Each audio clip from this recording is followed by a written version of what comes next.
On revient vers les hits dans un instant. Place à l'info du jour. Impact FM, l'info-région avec Olivier Tomezzoli. Nouvelle journée de grève sur les rails ce lundi. Seul un train IC sur 2 est annoncé. Prenez vos dispositions si vous comptiez vous déplacer en train aujourd'hui. Devenir propriétaire d'une part d'éoliennes installées en mer du Nord, c'est possible grâce notamment à la coopérative Courant d'Air. Explication dans ce journal. Et en football, barreau d'honneur pour plusieurs de nos équipes en lutte pour le maintien en provincial. Par ailleurs, un certain Philippe Gilbert était présent hier matin à Gérondmont pour une belle randonnée VTT. Lundi 17 mars, le développement des titres de l'info de l'arrondissement. Présentation Olivier Tomezzoli.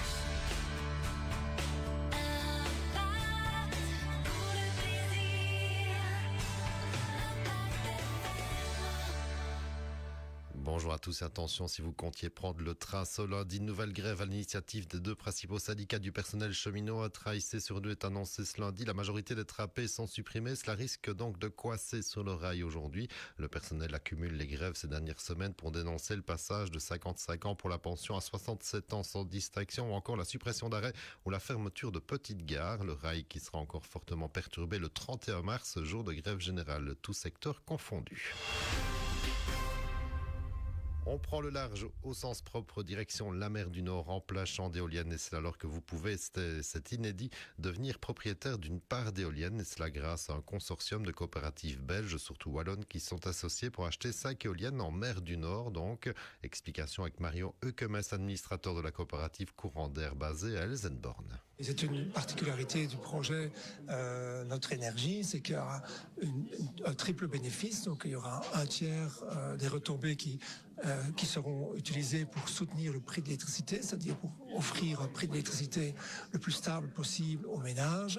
Un tiers pour les retombées locales, donc via nos coopératives, puisqu'il y en a 34 dans Notre Énergie. Au niveau Courant d'Air, ce sera la même chose. Donc il y a une partie de cet argent qui va être utilisé pour nos actions locales. Et un tiers pour les dividendes, pour récompenser les investisseurs.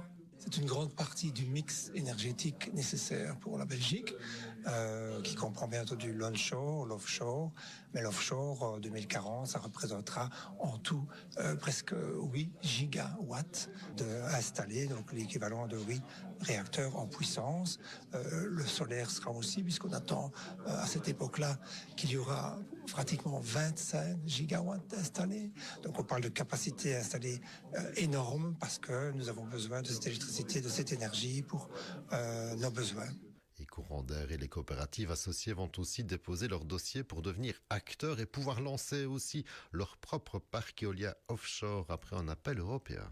Toutes les coopératives wallonnes se sont rassemblées sous la bannière Notre Énergie pour participer avec un consortium industriel au tender, donc à un appel belge fédéral qui a été lancé pour la première partie de la Princesse Zone Elisabeth. Et nous saurons au mois de décembre déjà de cette année si nous sommes retenus pour environ un projet de 700 mégawatts installés. Et pour devenir coopérateur, participez activement à la création du parc éolien offshore ou simplement pour toute info complémentaire, un seul site, www.courantdair.be. Football, première provinciale, nos deux équipes ont pris des points ce dimanche. Un match nul pour Malmundaria, un but partout en déplacement à Flémal et surtout les 3 points précieux pour Ster Francorchamps à Herstal. Victoire 1-3 d'Esterna qui se relance dans la lutte pour le maintien et remonte à la 12e place alors que les Dragons restent eux 9e au classement. En 2C, Offray s'incline 1-2 face à Emmels, la lanterne rouge, mais c'est surtout la victoire de Stavelot 4-1 face à El Saud-B qu'on retiendra. Les Stavelotins qui reviennent à un petit point de la 14e place. En 3e série D, le champion est connu depuis longtemps, diront certains, puisque ça invite à valider son titre en s'imposant sur le fil 0 à Bellevaux hier après-midi. Un titre mérité pour les hommes de Céladonis qui ont dominé toute la saison.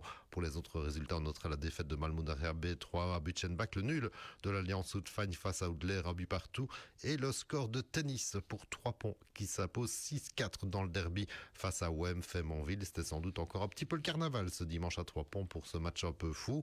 Et enfin, en 4e série F, regroupement général en tête de la série après la victoire de Sterbé dans le choc face à Spa 2-1, alors que Baleine perdait des plumes à Franchimont. Les 3 équipes qui comptent chacune 50 points à 5 journées de la fin du championnat.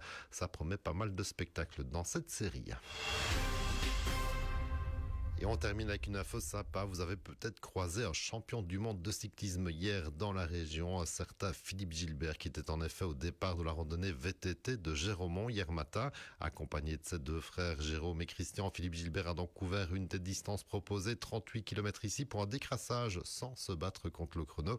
Géromont qui avait déjà accueilli un champion olympique, Greg Van Avermaet, dans un passé récent. Les champions qui apprécient assurément les randonnées chez nous, dans la découverte aussi des paysages toujours aussi fabuleux.